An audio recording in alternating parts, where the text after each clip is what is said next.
Assalamualaikum warahmatullahi wabarakatuh. Waalaikumsalam warahmatullahi wabarakatuh.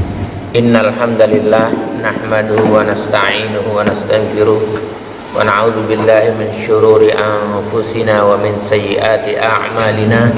May yahdihillahu fala mudilla lahu wa may yudlil fala hadiya lahu.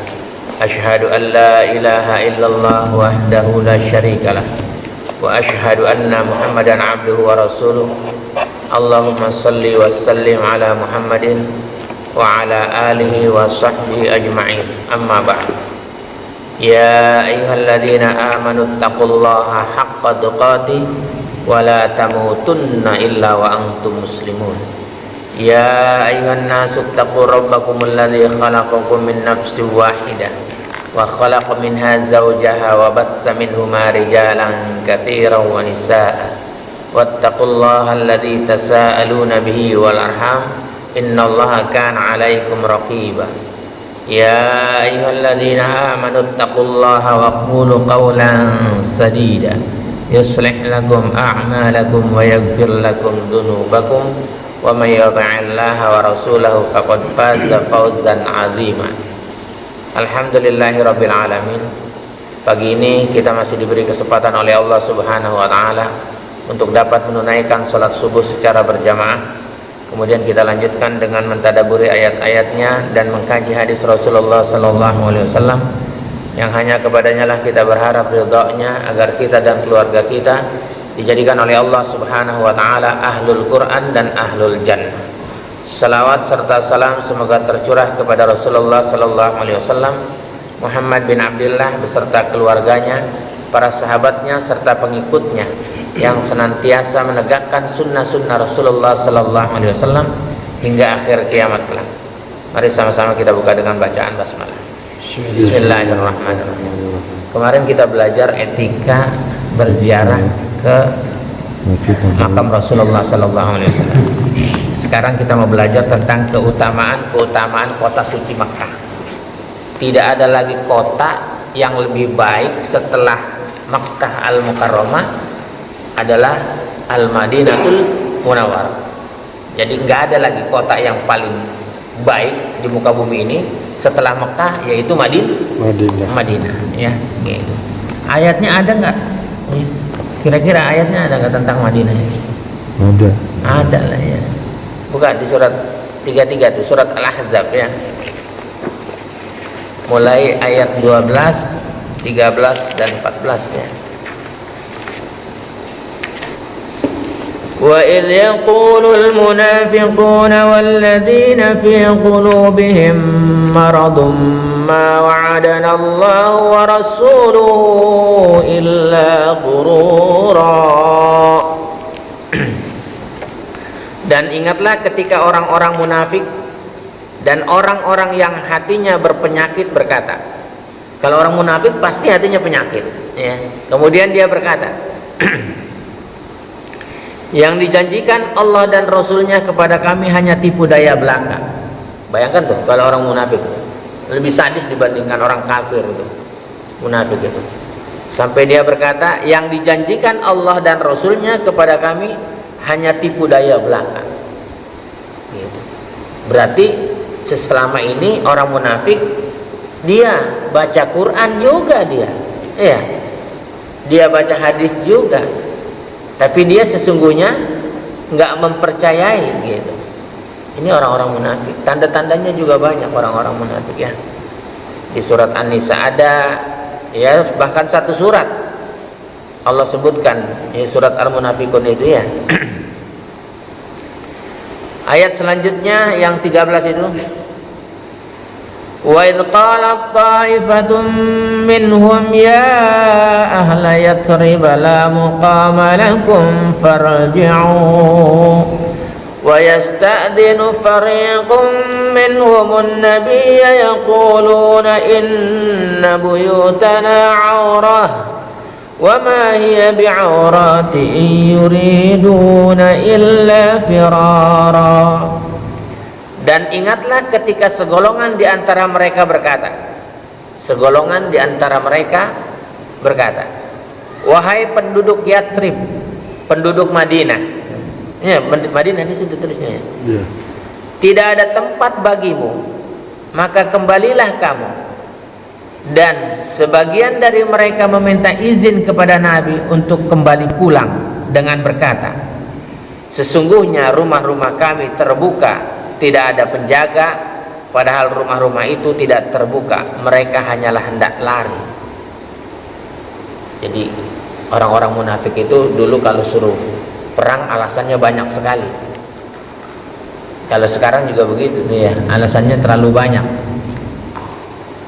Kalau orang munafik itu suruh ngaji, alasannya banyak. Suruh sholat berjamaah, alasannya banyak. Udah punya alasan terus kalau orang munafik lah, ya, terlalu banyak. Kenapa? Hatinya berpenyakit. Kalau ngelihat orang bahagia, dia sakit hati. Kalau orang celaka, dia lihat, dia senang. Ini orang munafik betul-betul ini. Ya, di Madinah dulu ada orang munafik. Itu. Maka kalau sekarang ada pelajarannya ya di Madinah itu ya. Jadi orang-orang munafik itu sesungguhnya pengecut. Ya. Beraninya kalau rame-rame aja. Jadi kalau sendirian dia takut itu orang munafik itu. Beraninya kalau banyak orang dan banyak temannya itu. Kalau sendirian kayak ayam sayur, itu orang-orang munafik itu. Ya. Ayat yang ketiga, walau dukhilat alaihim min aqtariha thumma su'ilul fitnata la'atawha wa ma talabbatu biha illa yasira. Dan kalau Yatsrib diserang dari segala penjuru, Madinah, dan mereka diminta agar membuat kekacauan, niscaya mereka mengerjakannya, dan hanya sebentar saja mereka menunggu. Jadi kalau dia disuruh untuk buat kekacauan orang munafik itu paling cepat itu. Jadi kalau yang paling gampang dihasut itu orang munafik. Jadi kita mau belajar tentang keutamaan Madinah. Ini salah satu ayat yang tercantum di dalam Al-Quran tentang kota suci Madinah. Bahwa sahabat yang mulia Abu Hurairah radhiyallahu an meriwayatkan bahwa Rasulullah sallallahu alaihi wasallam bersabda, innal imana la ya'rizu ilal madinati kama ta'rizul hayyatu ila juhriha. Sesungguhnya iman akan mengumpul di Madinah seperti ular masuk ke dalam sarangnya. Jadi nanti akan kembali juga orang-orang beriman itu kumpulnya di Madinah. Tapi orang-orang munafik sudah mengatakan, orang-orang munafik itu benci dengan orang-orang yang dari Madinah. Ya, orang kalau dari Madinah, Stockholm aja benci banget itu. Ya, sama orang-orang yang keluaran dari Madinah.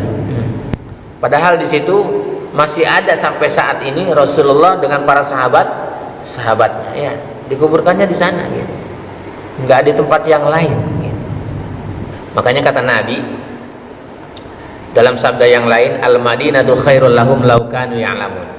Madinah itu lebih baik bagi kamu jika kamu tahu. Maka kita nanti berusaha ya untuk dapat selalu mengunjungi kota suci Makkah dan Madinah ya. Kita berdoa kepada Allah. Mudah-mudahan kita setiap tahun kita bisa mengunjungi ke sana ya. Kita berziarah ke makam Rasulullah sallallahu alaihi wasallam. Orang yang telah memberikan petunjuk kepada umat Islam ya, menyelamatkan umat. Itu Rasulullah sallallahu alaihi wasallam. Dan beliau ada di Madinah. Ada di Madinah gitu. Sahabat yang mulia Abu Hurairah radhiyallahu an meriwayatkan bahwa Rasulullah sallallahu alaihi wasallam bersabda, al-Madinatu qubbatul islami wa darul imani wa ardul hijrati wa matwal halali wal haram. Madinah adalah kubah Islam. Kalau masjid ada kubahnya di mana dia tuh adanya? Di atas. Jadi udah nggak ada lagi yang paling hebat itu Madinah udah. Ya, setelah Makkah. Madinah itu ada kubah Islam. Rumahnya iman. Ya. Rumah iman itu ada di Madinah. Maka nanti kita kalau orang yang ke sana itu tambah imannya, bertambah dia, ya, bertambah imannya. Negeri hijrah, nggak ada hijrah yang dituju oleh Rasulullah kecuali Madinah. Ya. Dari Mekah menuju Madinah, negeri hijrah. Dan tempat halal dan haram. Makanya ayat-ayatnya ya ayyuhalladzina amanu. Turun ayat halal, turun ayat haram, adanya di Madinah. Kok kamu membangga-banggakan Madinah? Nabi yang menyampaikan Nabi gitu. Dan kita pengikut Nabi, pengikut Rasulullah sallallahu alaihi wasallam gitu ya. Madinah itu lebih baik ya, tempat tinggal, tempat yang damai, tempat yang aman sampai saat ini ya. Kalau orang yang sudah pernah bermukim di sana, dia tahu persis tentang Madinah. Bagaimana indahnya hidup di Madinah ya. Indahnya hidup di Madinah. Kalau orang umroh itu kan cuma 3 hari dia di Madinah, itu pun udah enak. Kalau orang haji 8 hari. Haji reguler itu 8 hari. Makanya dia bisa melaksanakan sholat arba'in. Sholat arba'in itu 40 waktu. Kan kalau 8 kali 5. 8 hari kali 5 waktu, 40 waktu gitu. Ya nggak ada sunnah-sunnahnya artinya, tapi dia banyak melakukan sholat di Masjid Nabawi. Dan Masjid Nabawi ketika kita sholat 1000 kali. Kalau di Mekah kan 100.000, kalau di Madinah 1000 kali. Sholat 1 rakaat di sana sama dengan 1000 kali sholat di sini. Kira-kira kalau kita tinggalnya di sana selama 5 tahun gitu atau 10 tahun dan sholat 5 waktunya ke masjid, keren gak itu? Kemudian sahabat yang mulia Umar bin Khattab radhiyallahu an berkata, pada satu saat harga di Madinah membumbung tinggi. Kalau sekarang harganya naik gitu udah biasa, dulu juga ada di zaman Rasulullah harganya membumbung tinggi, harga-harga itu. Karena itu krisis terasa amat memberatkan gitu. Pernah ada krisis, kita juga pernah ada krisis. Maka kalau orang sudah mengerti tentang kehidupan Madinah, krisis sekalipun dia nggak berpengaruh. Menyikapi keadaan itu Rasulullah sallallahu alaihi wasallam bersabda, isbiru wa abshiru, katanya, bersabarlah dan bergembiralah gitu. Fa inni qad baraktu ala sa'ikum wa muddakum. Sesungguhnya aku telah memberkahi timbangan sa' dan mud kalian. Sa' yang untuk kalau kita zakat fitrah itu, nah itu pakainya sa' ya. 1 sa' itu untuk zakat fitrah. Wa kulu wa la tatafarraqu. Makan dan janganlah kalian bercerai-berai. Jangan makan sendiri-sendiri, kata Nabi. Makanya kalau makan kita berjamaah, makan tuh kayak kita nih setiap ini subuh, habis sholat subuh kita ngaji, kita sarapan sama-sama gitu. Itu ajaran Rasul itu ya, ajaran Rasul. Makanya jangan sendiri-sendiri. Kalau orang munafik itu makannya nyumpet-nyumpet ya, ada temennya makan, dia mau makan di warteg nggak jadi dia ya, nunggu temennya liwat dulu, sudah temennya liwat baru dia masuk ke warteg. Emang orang munafik tuh begitu, pelit dan mendit itu, gak kira-kira itu orang munafik itu. Sebandit-banditnya orang itu ya orang munafik itu paling bandit itu.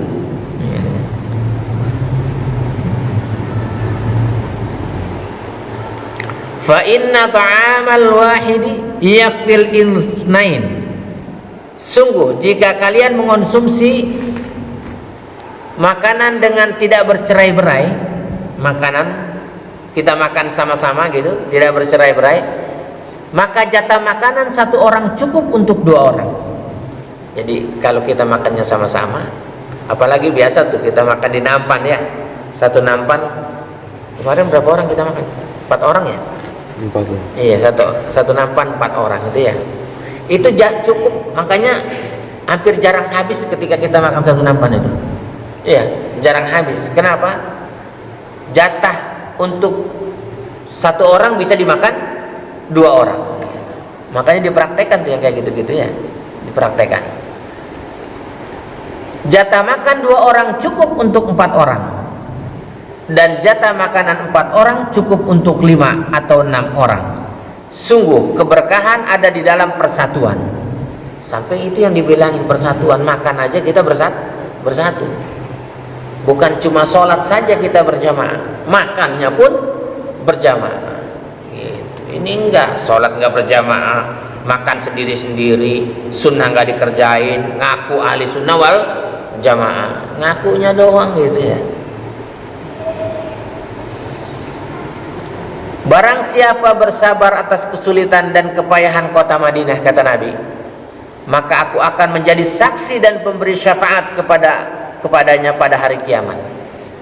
Rasul akan menjadi saksi pada hari kiamat dan memberikan syafaatnya. Barang siapa yang keluar dari Madinah karena tidak senang terhadap apa yang ada di Madinah, nggak senang dia apa yang ada di Madinah, kata Nabi, maka Allah menggantikan orang yang lebih baik daripadanya di Madinah. Diganti oleh Allah orang yang lebih baik. Sampai kalau di sana tuh ada namanya sayur mayur, jarjir segala macam. Kalau yang ditanam di Madinah orang lebih senang dibandingkan di luar Madinah. Kenapa? Karena dia tahu hadis-hadis Rasulullah SAW yang memuliakan kota suci Madinah. Barang siapa yang ingin berbuat jahat terhadap Madinah, siapa saja orang yang ingin berbuat jahat sampai hari kiamat, maka Allah akan melebur orang itu seperti garam yang melebur di dalam air. Hancur sendiri orang itu. Makanya kalau ada orang benci terhadap Madinah gitu, oh ini orang lulusan Madinah gitu, benci dia, dia akan hancur bagaikan garam yang melebur di dalam air gitu. Dan ada keutamaannya orang yang meninggal di kota suci Madinah ya.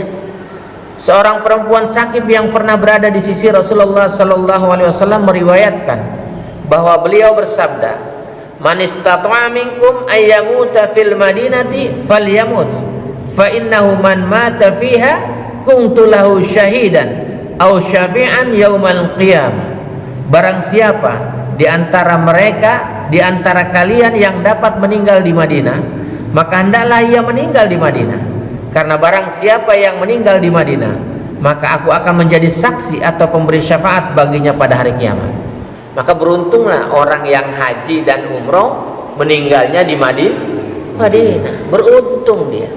Jadi nggak usah sedih kalau ada keluarga kita yang meninggal di Madinah, nggak usah sedih gitu. Ya, mudah-mudahan lah kita termasuk orang-orang yang nanti diwafatkan oleh Allah Subhanahu wa taala di kota suci Madinah. Sampai Umar bin Khattab itu berdoa ya, meminta kepada Allah agar ia meninggal di Madinah ya.